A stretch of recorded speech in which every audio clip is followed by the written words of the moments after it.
What is up, Power Maniacs? Pyrosthesis here. We are back in the world of Agrarian Skies. You're going to notice there's a couple holes in my house and in the ground here, and you may hear some pigmen in the background. So basically what happened is pigmen aren't normally hostile. In fact, well, I mean, they are if you fuck with one of them, but as long as you don't mess with them, they're not hostile. Well, the problem came in when I don't know what you want to call it, a god pigman came through. And when he came through, he was a lightning guy and a few other nasty little effects. Well, the problem, and you can see this one right here, darkness, blast off, poisonous, wither. The bosses are coming through the portal. And it sucks because I can't really stop them. So I'm going to have to seal it off, I guess, on the other side maybe. I'm not sure, but I got to be really careful. So we're going to figure out how to deal with that here in a minute. They don't burn. Unfortunately, they don't burn with fire, so I can't drop lava there. I'm not really sure how I want to handle them because it's kind of one of those really fucked up, sticky situations. But we'll come back to that here in just a second. What I wanted to show you guys is down here. This right here is the auto packager. Now you'll remember this setup from last time. Now the problem that we had previously was I had this little front of it pointing to the right and it wasn't doing anything. And you can see it's already sorted everything, and then over here on the left you got all this. And you can see everything here that is capable of being combined. Unfortunately, even the glowstone, which turned out right here. So the way you work it is you got to have the auto packager, the little crafting table has to be facing front. I thought it had to face the inventory that you wanted it to craft. No. You want it facing the front, and once it's facing the front, it will yank from the right and place on the left. And that's kind of what you want it to do.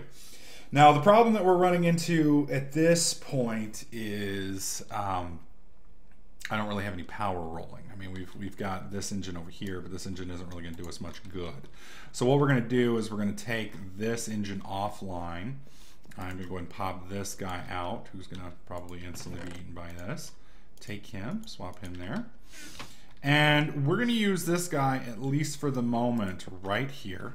And I really hate that whenever you pick that thing up, you lose all the lava and the stored power that's in it. I think that's just terrible. All right, so we're gonna pick this up, and the reason we're doing this is because we need glowstone. We really, or not glowstone, redstone. Sorry about that. The neighbor's kids were squealing outside my window and figured I would pause it so you guys didn't enjoy that. But anyways, like I was saying, we need to get the redstone from the system, and the problem is we only have one pulverizer running at the moment. Now, is that not receiving that? Oh, that's because I don't have it set to drop. Hang on. Bam. There we go. So with this setup right here, and I apologize if you guys hear the kids running outside my window. There's not much I can do with it. Apparently they frown on shooting children in Texas. Go figure. But this right here is going to keep this rolling. That's going to turn it into cobblestone into gravel, gravel into sand, and then we'll be sifting over here. So every so often what I'll just do is I'll come over here and I'll grab some of the sand out. We'll put the sand up in here. Well, actually, we'd want to put the sand right here. And that will give us some dust, which will then give us the redstone. So that's the goal anyways. And we'll probably eventually get there because we just need a ton of stuff. And eventually I'm just going to get another pulverizer over here. That way we'll have cobble going to sand, sand going into setups, and we'll be fine. But we just need the redstone right now. I'm going to go ahead and put this in here that I accidentally picked up. And that's just going to cycle everything over here. So, you know, the redstone will stay over in this inventory. Everything else will end up over here. That's close enough to grab it, and we should be good to go for now.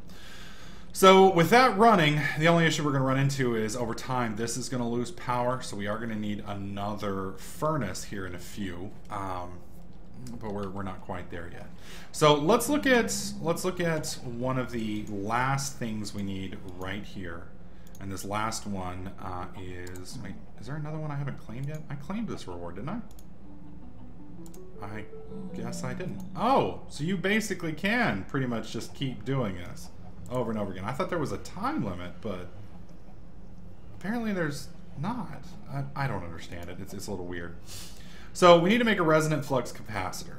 This right here will allow us to, I believe if you put that on tools, it allows you to rock and roll with that, and it allows you to keep it from being repairable by anything else. You just recharge it with power. So we need to make the flux, which we should be able to see. Yeah, they want the resonant flux capacitor.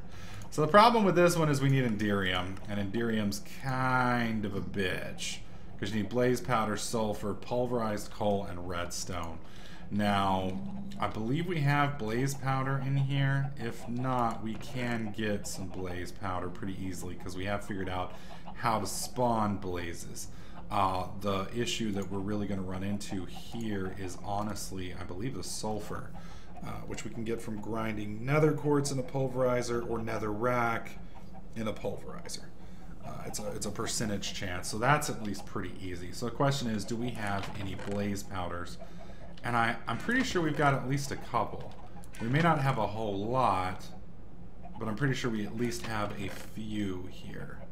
I mean, I know we've got the blaze heads. We should have at least a blaze rod or blaze powder. Let me look and see what the blaze rod looks like here.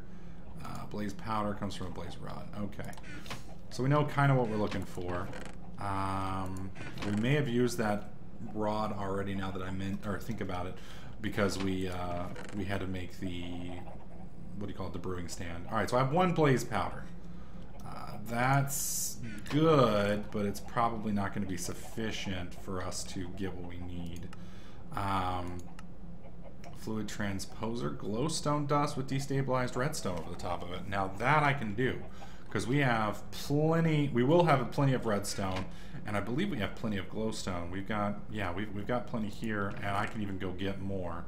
So we kind of need to make the, I think we already have the fluid transposer, don't we? Yep, and we have the magma crucible. So we can actually do this already. We can do this already. So we've got, oh, whoops, there we go. Let's pull that out. We are going to need a large amount of redstone, so I may want to just go ahead and make another pulverizer. That might be the easiest way to do all this. That way it'll at least be semi-automated. Because you can see we've got 12 gravel here. If I pop you out and put the gravel here, and then sand we actually want to put here, that's right there. And then we just want to pull the sand out of there and put the sand back in there. And we just basically want it to do the dust. And that should give us a lot of what we need. Yeah, just because if you look at, where's redstone? I need to find a piece of redstone, or I could look it up, I guess. All right, so redstone right here, you can see it should show up in the sieve. It may not. Where is it? Yeah. So you can see if we get it all from dust. So we just basically need to add that step on here. So let's see if we can make another pulverizer. We should be close enough now that we can probably make another one. To make another pulverizer, we're going to need 2 redstone for that, and I believe, yeah. So we need 3 redstone. At the moment, we have 1. So we need a few more. Let's go check our hearts real fast and see how we're doing. I think I've got another half heart in here, I thought anyways. Did I combine that already? I guess I did. So we'll put him back in there. We should be good. I also pulled most of the stuff out of here. I didn't see a point in storing it here because we had plenty of it. So I figured I'd yank it out, put it over here, and let it process it. You're also going to notice I got rid of all the chests. They were kind of redundant since we were easily able to combine all this stuff. So I figured what was the point in messing with it. All right, so this is dust, which we want to put in here. I'm going to keep that rocking and rolling with dust. We've got all the sand, and I guess I'll just pop this until we get 3 redstone. I think that was 1 right there. I do have to say that little auto packager is quite possibly one of the coolest little single machine mods I've ever seen. It's supposedly, when I read the very, very, very brief description that I saw on CurseForge, it was designed for thermal expansion. So I'm just not quite sure if the guy had ex nihilo in mind when he made it, or if it just happened to be, you know, lucky that way, or what. Either way, I'm not complaining. Not complaining at all.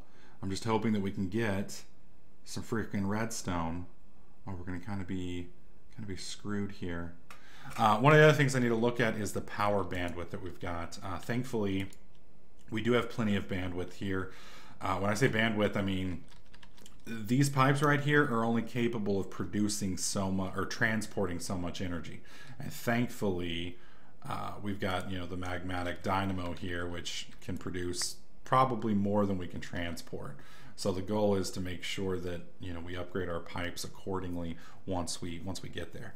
So with this setup here with dust rolling, we should, once I get the other pulverizer set up, we should have enough redstone coming in that I'll be able to switch us over to redstone conduit soon. And then once we get there, we're gonna have a much easier time with some of this stuff. All right, so we're up to 2 pieces of redstone. We need 1 more to make the other pulverizer. I'm gonna go ahead and pull you out, and that gives us 2, and we just need the 3rd one real quick. Come on now. There was a blaze powder. Was that a blaze powder? I didn't know blaze powders dropped from, oh, they do drop from the dust, I guess. Well, that's fucking awesome. That is fucking awesome. The only thing that would make my day a little bit better is if we could get sulfur out of here somehow. But I don't know if dust can drop sulfur. Can it? There's sand. Can we drop sulfur from dust? Glowstone. No, I don't see it here. But sulfur, if I recall, wasn't that hard to make, so we shouldn't have to. There was 1 more redstone. We're good. Okay, let's go make another pulverizer real fast. Now, here in a couple days, well, not days, but a couple more episodes, I'm going to start working on this slowly, probably off camera a little bit, and we're going to get set up to where we have a large amount of pulverizers running, kind of like we had on Sky Factory.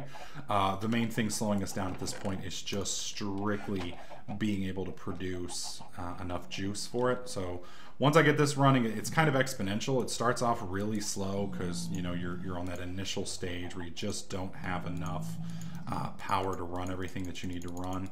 And then, you know, once you get 1 more pulverizer, it increases your productivity by, you know, 30%, and then you get another one, and et cetera, and it slowly just gets easier and easier. So we're getting closer to where we need to be. Did I put the flint in here by chance? Thank you, God. All right, I think we need copper. I don't have any copper on me. Boom, boom. Perfect. Set that up there and cycle. What am I missing? Oh, this. Iron, gold, and glass. Of course. I've got iron. We need 1 gold ingot. And I think I've got glass in here. If not, we're going to have to get some. Yeah. Of course we don't have any glass. Why would we have glass? That would make our lives a little bit easier. Alright. Hopefully we've still got 4 sand over here in the filter. Otherwise, things are going to get awkward, yeah. There's 4 sand. That's the exact number of sand that we needed. I'm telling you, dude, this game, it's almost like it's working with me now. I'm starting to really dig this mod pack, because I feel that we've finally gotten a stage between me and Agrarian Skies where it doesn't 100% troll me. I mean, it still trolls me occasionally. I mean, it has to keep up, you know, appearances. Otherwise, its friends are going to shit talk it, you know, and then sitting around the water cooler, it's just not going to feel adequate. But we're getting there. We're getting there. That's cool. I didn't know there was such a thing as a bone meal bag. That's kind of cool and creepy at the same time. I also upgraded these to iron chests. Reason I did that is it's just easier. It stores more. It just makes it's better than having the double chest when only half of the double chest even works. Shit. Let's put you in here. I think 1 piece of charcoal will do 4 things of sand. I think. If not, I'm just probably going to rage quit. Just flip the table right over. You can, one thing I forgot to cover, you can cycle this back and forth by simply moving it with a wrench, just like any other thermal expansion type setup. I'm going to go ahead and cycle this real quick. And I want to kill that, I want to kill this guy that's in there, but I'm afraid that if I attack him, since he has wither, he's going to straight up jack me. And contrary to popular belief, I don't like getting murdered by pigmen. If he didn't have wither effect, I wouldn't be so worried. So I guess I could get some cows, drink some milk and whatnot, and maybe be okay. But I mean, that one's got like wither, lifesteal, etc. Now my weapon's pretty badass. My weapon's pretty badass. I don't know how many hearts it does. mean, it's got what? Smite, fiery, beheading, auto repair, sharpness. I do have one more modifier I could put on there. You know, if I put a nether star on there and some other stuff, I could probably get 2 more modifiers out of it and really go crazy with it. But I don't know, I'm still a little scared dealing with those things. I need to get an enchanting table set up and then probably a MFR auto enchanter so that I can get some pretty nice enchantments on my armor, and I think we'll do a little bit better once we've got that. Okay, there we go. We got our other pulverizer. So now we just need to rework our setup slightly over here. Now, one of the problems with this setup that we're going to be bumping into now that we won't have had problems with previously is the bonus materials that we would have gotten with, okay, let me just break you real quick. Okay, the bonus materials that we would have gotten previously with, is that the pulverizer? Yeah. Let's go ahead and click you off. I want to take blue from the right, pass red, there we go to there. Let's get our autonomous activator. We'll set him right there. Make sure he's set he's not. Flip, there we go. And then I just need to get the sieve, which is going to be in this chest right here. We'll put the sieve right there. And then we just need to go from the back. We want blue. And he should start receiving from the back end now. Now the problem we're going to run into here is no power. So let's break this real quick. And I should have another leadstone conduit around here somewhere. If not, I can just make one more. I really don't want to make any more if I don't have to, because they're conduits that I won't be using anymore. They're conduits that I've kind of phased out. Shit. Okay, here's what we're going to do. We're just going to pop one of the conduits off the other thing for now, because I will eventually be reworking this entire setup. And oh, I have an extra one right here that we don't need. Again, it seems like Agrarian Skies is working with me. Either that or I'm just so stupid I'm accidentally making myself redundant here. All right, there we go. All right, so we've got sand here. We're taking cobble, turning it into, what do you call it? Cobble into gravel, gravel into dust, or into sand, and then sand into dust. The problem we're going to run into here is anytime there's a bonus, and by that I mean like right here you can see we're getting sand. Right here we're going to be getting dust. This isn't going to be able to process those, and so every so often I'm going to have to go through here and make sure that we have those cycled, because otherwise it's just going to load up and it's not going to be pretty. The good news is though, now that we've got this process automated, we should be getting a decent amount of redstone over time. Completely automated, and I don't have to mess with it anymore. The only thing I have to basically do at this point is replace the lava tanks. So what I'm looking for now is basically a way to get our power system a little bit more finely tuned. I would like, if I use lava, the problem with lava that you run into is you need lit netherrack to produce at top performance. You can see right here we're producing at 2 millibuckets a tick. With netherrack, I think it's a little bit higher than 2 millibuckets a tick. The issue that we run into is if you have like 50 of these running, then you get really serious frame rate hits. Now I know that's on servers. I'm thinking maybe on a little custom Let's Play like this, it might not be so bad. But again, it's so many machines. So I think we're going to try and use the redstone engines instead. So my goal basically is going to aim for these. So we do need to get to where we can make the resonant flux capacitors. That's going to require some Aderium. Thankfully, this little setup here is basically aiming us towards that route, because we've got redstone that we're going to be able to get. We got blaze powders that we're going to need to be able to get. The only thing that we're going to need to do now is get sulfur. And I believe we found an easy way to get sulfur. Yeah, we just need to grind up some netherrack or some nether quartz. Again, these are all 10%. Now there's a 50% chance if I can do a blaze rod. We're probably not going to get a blaze rod farm anytime soon. Another sulfur ore is something that we could do. We could go in to the nether and do some mining. It's just I got to really be careful of some of those crazy over-the-top mobs that they've got in there, which I'm kind of afraid of if I'm completely 100% honest. So what we'll do is I'm going to let this all cycle over the next couple hours, see if we can't get some more stuff running through here. We'll get some more redstone piled up, and then we'll see if we can't make the resonant flux. And then we'll be done with the first tier of quests. I think this one right here is the last quest that we need for this whole section. One other thing I did want to show you guys is I apparently didn't claim this reward, and we're halfway through this one. So we just need to get these guys rolling there, and we ought to have that set up. Steel-powered flight. This is another one that we can start working on fairly soon. This will get us access to flight, which will allow us to fly around, and I think the only other one that we're close to is the digital storage. We've almost got enough quartz at this point. We've got 7 Certus quartz blocks here. We've got a ton of Certus quartz over here on the right. We're getting pretty close to being able to finalize that. So I don't know, we're doing pretty good. We get those 2 things set up, and then we're gonna have to start once we get done with this major quest block. We're gonna have to start looking at some of the other top-end quests and playing around with those, probably expand our island a little bit and see what we can do. So anyways, for those of you watching on YouTube, hopefully you guys are liking this series. If you do, please slap that like button, make sure you subscribe, and I'll catch you guys in the next clip.